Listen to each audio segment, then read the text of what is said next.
Saint Isaac the Syrian, the great ascetic of the 7th century, begins his second ascetical homily saying, "The thanksgiving of the recipient incites the giver to give gifts greater than the first. Nor does any gift remain without addition, except that which is received without thanksgiving. The fool's portion is small in his eyes." Saint Isaac teaches us a simple and beautiful principle of the spiritual life. If I want the graces and gifts that I currently enjoy in my life to increase, then I need to realize and give thanks to God and others for those that have already been given. Giving thanks is what assures them that we value what they have graciously given us. As Saint Isaac says, we would be foolish to ignore God's generosity and think that our portion of gifts from God is small, and simply consider prayer a matter of requesting more without appreciation and gratitude, without times of thanksgiving and selfless praise.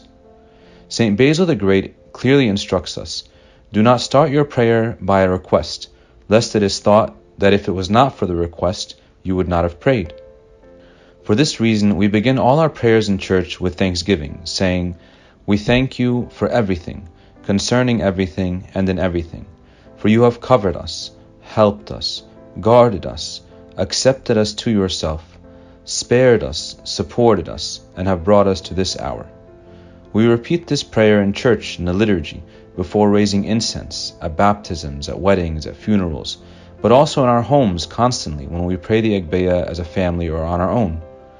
The psalmist says, "Bless the Lord, O my soul, and forget not all his benefits."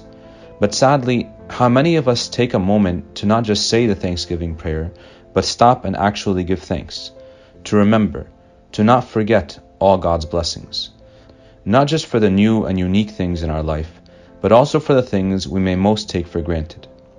Several weeks ago, there was a story told of a 93-year-old man in Italy that recovered from coronavirus in the hospital, and he was told to pay for the ventilator for 1 day, and the old man cried.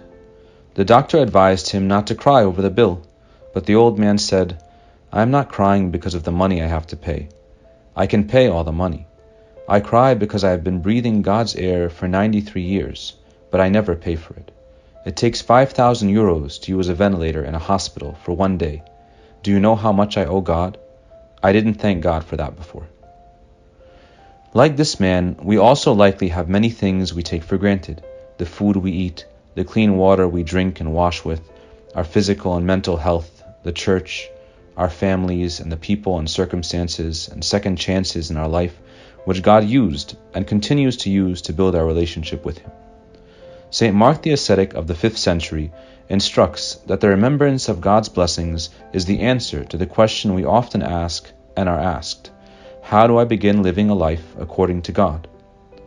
Whether we're struggling with weaknesses of loneliness or loss of purpose or despair, or sins of envy and judging others or pride, or if we want to grow in the virtues, to rejoice, to pray, to acquire humility, thanksgiving is a necessary weapon at the beginning and all throughout our life with God and others, helping us both to overcome sins as well as grow in the virtues.